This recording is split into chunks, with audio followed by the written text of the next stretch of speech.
Fala pessoal, aqui é a Sami e no Pagar-me Talks de hoje a gente vai ver algumas armadilhas comuns quando a gente automatiza testes.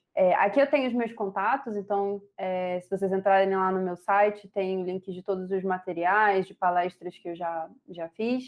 E eu também sou cofundadora do Agile Testers, que é uma comunidade voltada para falar do assunto de testes ágeis, onde vocês encontram o nosso podcast, nossa revista no Medium, a gente costuma fazer live no YouTube também. Então, lá no nosso site, vocês também encontram todas as informações sobre o Agile Testers. O que a gente vai ver hoje?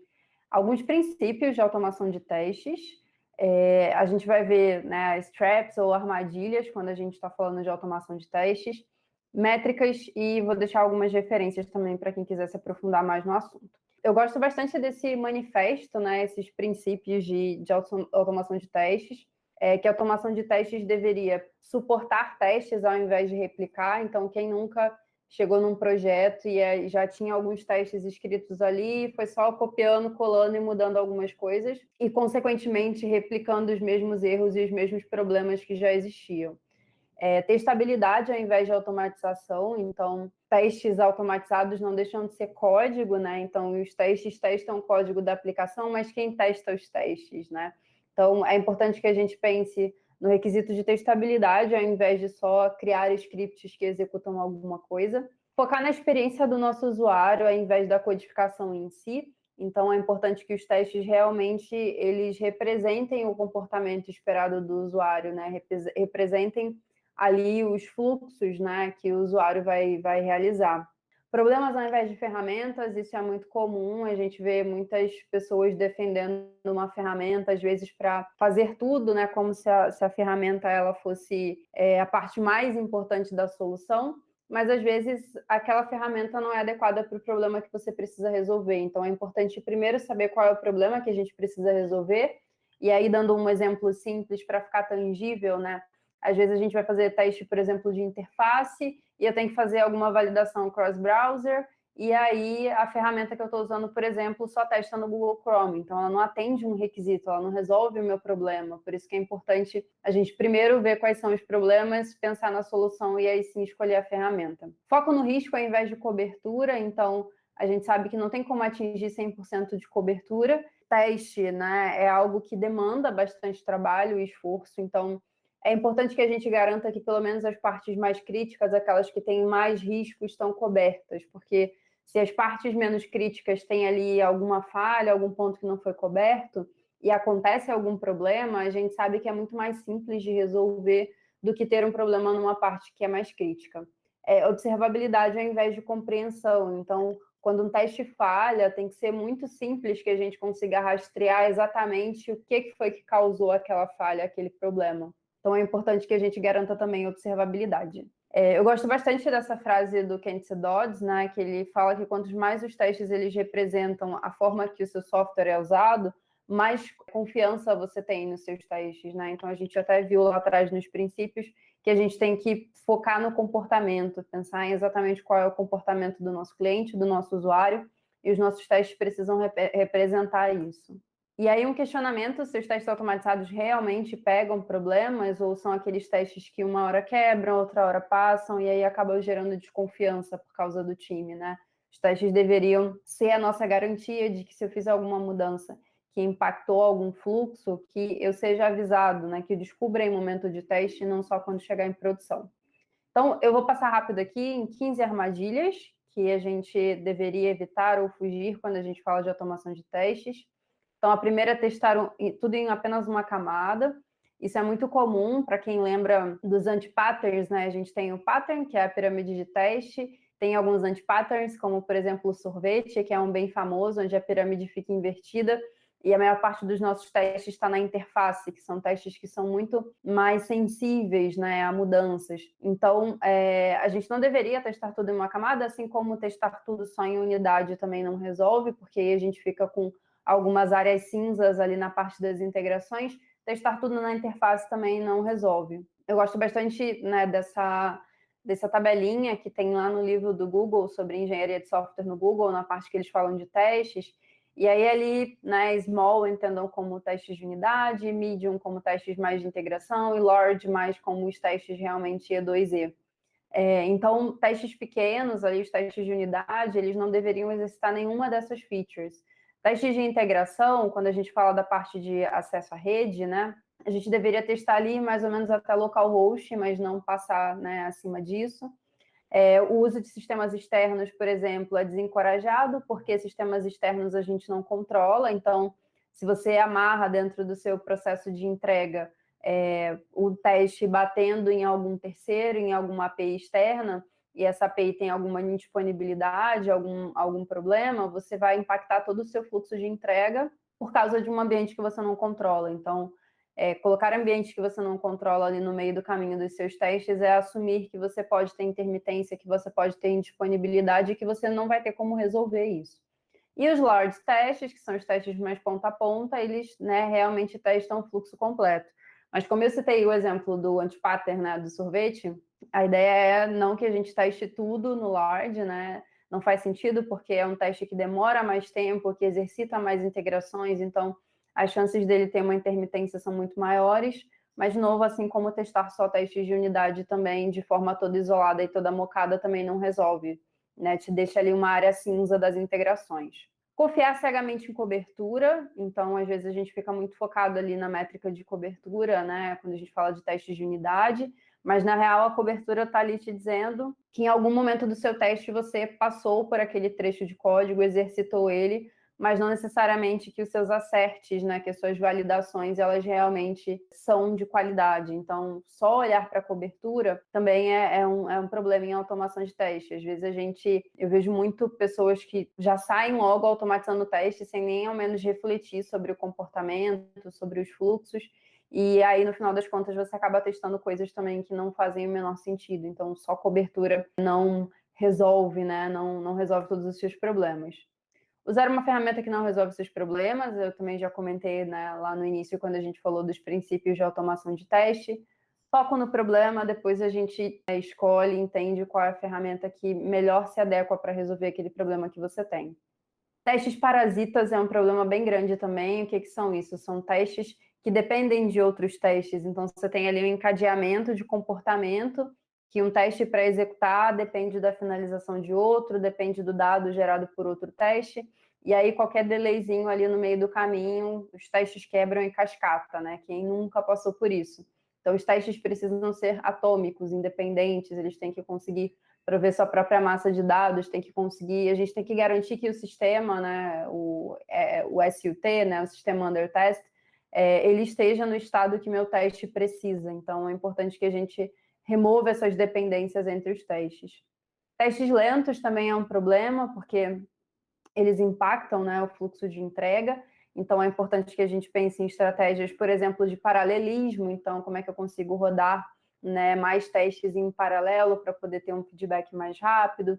Como é que eu posso, né, às vezes a fronteira do seu teste, seu teste está indo além do que ele devia, está exercitando muitos componentes externos, e isso também traz lentidão. Então, o que dentro, né, do meu planejamento dos testes automatizados eu deveria, por exemplo, mocar, isso também ajudaria ali os testes a serem mais rápidos. Não definir uma estratégia de execução. Então, é muito comum também as pessoas escreverem lá o suíte de teste automatizado, depois não conseguir usar, porque, por exemplo, eu não tenho ambiente para rodar esse teste, ou porque o ambiente que eu tenho, ele é compartilhado e em vários momentos ele não está no estado, né, que eu preciso que ele esteja. Então, antes de sair escrevendo código de automação de teste, é importante também definir uma estratégia de execução onde esses testes vão executar. Eu consigo subir minha aplicação em containers e rodar num ambiente isolado, eu preciso disponibilizar um ambiente totalmente integrado para isso, eu tenho acesso para manipular, né, a massa de dados desse ambiente. Essas decisões são importantes antes da gente começar a escrever teste automatizado. Está muito ligado a esse próximo, não definir uma estratégia de setup de dados. Então, também acontece muito de os testes quebrarem, serem intermitentes, porque você esperava que um dado estivesse em determinado estado e ele não está. E aí, de novo, tem vários casos que ou a pessoa não tem acesso ali à base de dados para poder manipular, ou é uma base compartilhada e aí, né, outros times, outras pessoas utilizam. E isso está muito ligado à questão de estratégia. Então, as pessoas sempre perguntam sobre isso, né? Ah, mas eu tenho uma base compartilhada, como é que eu consigo rodar os meus testes sendo que eu não tenho total controle sobre a base. Qualquer coisa que você for tentar, qualquer estratégia em relação a isso, vai ser algum tipo de workaround, né? O melhor mesmo seria que você conseguisse rodar os seus testes num ambiente isolado. E aí acho que é uma questão importante de falar também, que às vezes a gente fica ali criando várias gambiarras para conseguir testar, quando na verdade a gente tem um problema anterior, que é a testabilidade dos sistemas que a gente constrói. Então, é importante pensar nisso também. Testes que testam mais de uma coisa ao mesmo tempo, então os testes precisam ali ter um objetivo definido, validar um comportamento, até porque se um teste quebra, depois para você identificar qual foi o problema, por que quebrou, se ele está fazendo várias coisas ao mesmo tempo, fica muito difícil, né? Então é importante que eles sejam, de novo, atômicos. Testes dry, não dump, então dry é muito famoso, né? Que é o don't repeat yourself, que é muito comum, a gente fala sobre isso quando a gente está falando de desenvolvimento de sistemas, né, para poder modularizar, reaproveitar, mas às vezes ser dry demais nos testes é um problema, você está ali lendo um teste, né, seguindo uma linha de raciocínio para entender o comportamento, você precisa navegar para 6, 7 arquivos diferentes para conseguir entender o que está acontecendo. A gente fala que em testes, né, em automação de testes, a gente aceita algum nível, né, de duplicação, se isso for deixar os testes mais dump, né, que é mais descritivo. Né? Acho que uma boa estratégia para entender se os seus testes realmente estão bem descritos e fáceis de entender é pegar uma pessoa nova que não conhece o comportamento do sistema, ela lendo os seus testes deveria conseguir entender exatamente quais são os comportamentos, né, como é que o sistema funciona. Então é importante que os testes realmente representem o comportamento, sejam fáceis de ler e de entender. O uso de dados aleatórios também é um problema, principalmente para debug. Então, se um teste quebra, você não faz ideia do que aconteceu, não entende, vê ali aquele dado meio estranho, aquele lorem ipsum, né? É importante que a gente também tente nos testes aproximar ali, de novo, o máximo ao comportamento, como a gente viu lá no início no tweet do Kent Dodds, né? Quanto mais os seus testes eles estão próximos do comportamento da aplicação, mais confiança e segurança a gente tem neles. Uso de condicionais também é muito comum, a gente vê um monte de if lá, e se tiver tal div, dando um exemplo de teste de interface, né? Se tiver a div tal, faz um teste, se não tiver, faz outro. De novo, isso é uma gambiarra para resolver um problema de testabilidade. A gente deveria conseguir colocar o nosso sistema no estado que o teste precisa e não encher com esse monte de ifs, né, em tempo de teste. Overmocking, assim como ter, né, testes muito integrados, batendo em ambientes externos, como a gente já viu, eles podem ser mais lentos, eles podem ter um nível de intermitência. Mocar tudo também não resolve, porque a gente fica com uma área cinza ali nas integrações, né? Então, são coisas que precisam ser muito bem pensadas e estão dentro da estratégia, de novo. Se eu vou fazer um teste, eu preciso entender qual é a fronteira do meu teste. Dentro dessa fronteira, eu testo de forma integrada. Fora dessa fronteira, eu vou testar de forma mocada, e aí eu preciso ter algum outro mecanismo para me garantir que eu consigo monitorar o que está acontecendo fora dessa fronteira, né? Então, por exemplo, quando a gente fala de integração entre serviços, mesmo que seja na mesma empresa, a gente tem 2 times trabalhando ali em aplicações que vão se comunicar. Se um time fizer os testes apontando para o ambiente de teste do outro, as chances desses testes serem intermitentes é muito grande, porque o outro time está ali também, trabalhando no dia a dia, fazendo entrega, quebrando o ambiente, resolvendo. Então, esse time acaba seguindo para a estratégia de mock, né? Eu vou construir os mocks, vou bater os meus testes lá e tá tudo de boa. Só que se o time de cá muda alguma coisa sem comunicar, esse time só vai descobrir em produção. Então, é aí, por exemplo, que entram testes de contrato, que vão ajudar a olhar essa área aí mais cinza. Então, mock é um negócio que a gente tem que usar com muita parcimônia, porque senão a gente está testando os mocks e não o comportamento da aplicação. Falta de logs e rastreabilidade, então está muito ligado a eu preciso entender o que está acontecendo, né, o caminho que um teste faz, se esse teste quebra, eu preciso rastrear até onde foi o problema, né, o que causou essa quebra nesse teste. Então, logs e rastreabilidade também são importantes. Uma outra armadilha é testes dependentes de datas, dias ou qualquer outro recurso. Então, está muito voltado também à estratégia e à testabilidade. Então, se eu tenho uma funcionalidade, por exemplo, que uma feature, né, que ela não funciona fim de semana, só durante a semana, eu preciso garantir que na hora que esse teste for rodado, ele vai entender ali que é um dia da semana, por exemplo. Então, é importante que a gente, de novo, garanta que o sistema que está sendo testado, ele está no estado que o meu teste precisa, e para isso a gente tem uma série de recursos para usar, para conseguir, né, forçar determinada data, ou qualquer outro componente que seja um componente que tenha essas restrições, né, para garantir que não importa se meu teste está sendo executado 9 da manhã ou 10 da noite, ou qualquer que seja o horário, ele continua funcionando. Última armadilha, não compartilhar a responsabilidade. Essa eu acho que é uma das piores de todas as que a gente viu até agora. Os testes automatizados são responsabilidade de todas as pessoas envolvidas ali dentro daquele projeto. Então, não é só o QA é responsável pelo teste de integração e pelo teste I2E, e as pessoas de desenvolvimento são responsáveis só pelos testes de unidade. Não, todo mundo dentro do time tem que ser responsável por todos os testes e garantir que eles vão ser evoluídos conforme a gente evolui a aplicação, eles estão sendo, né, bem mantidos, refatorados caso precise, e principalmente estão sendo acompanhados e estão realmente agregando valor, né? Não são testes intermitentes e também não são testes que passam o tempo inteiro, mesmo quando tem alguma falha. Métricas são muito importantes, eu falei aqui algumas armadilhas, e aí beleza, agora que eu já sei essas armadilhas, identifiquei elas dentro do meu projeto, preciso mudar. Como é que eu garanto que a minha mudança, né, que a implementação que eu fiz, ela realmente, né, trouxe sucesso, ela realmente fez sentido? Então, acho que essas métricas são muito importantes. Essa imagem é de um post da K21, tem, né, o link de referência nos slides também. E aqui a gente pode ver as métricas que são mais de cunho técnico, né? Então, a gente consegue acompanhar se os meus testes realmente estão sendo efetivos, a tendência é que eu tenha menos bugs, a tendência é que eu tenha uma cobertura de teste que faça sentido, né?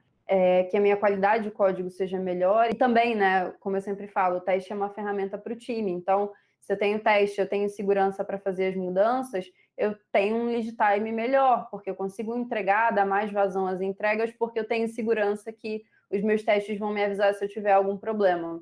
Então, eu sempre indico, antes de fazer qualquer mudança drástica, colocar ali 1, 2 métricas, medir isso e medir isso depois da mudança, enquanto você faz a mudança e depois da mudança, para entender se aquilo que você modificou realmente trouxe resultado, teve um impacto lá na frente, ou se não teve, se continua tendo muito problema, muito bug, tem ali alguma outra coisa que você precisa atuar para resolver.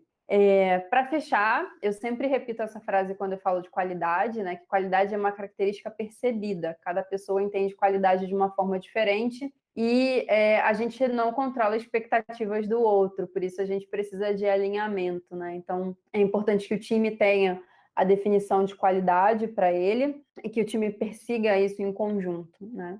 Por fim, a gente tem vagas aqui no meu time de QA, tem vagas em vários outros times aqui na Pagar.me, por esse QR Code vocês conseguem acessar a nossa página de carreiras, então deem uma olhada lá, tem bastante vaga. Se alguém quiser trocar ideia também, conhecer mais um pouco sobre como é trabalhar na Pagar.me, pode entrar em contato com a gente. E nas comunidades também, né, para quem quiser continuar a evoluir esse conhecimento e esse assunto, a gente no Pagar.me tem um Café com Testes, que é um repositório mantido pelo time de QA, onde a gente coloca algumas dicas bem rápidas sobre testes. O nosso próprio canal do Pagar.me Talks, que é esse aqui que vocês estão assistindo, e eu deixei também o canal do Agile Testers, onde também tem uma série de lives, uma série de conteúdos relacionados a esse assunto. É isso, pessoal. Muito obrigada. Espero que vocês voltem aqui no nosso canal e continuem acompanhando o Pagar.me Talks.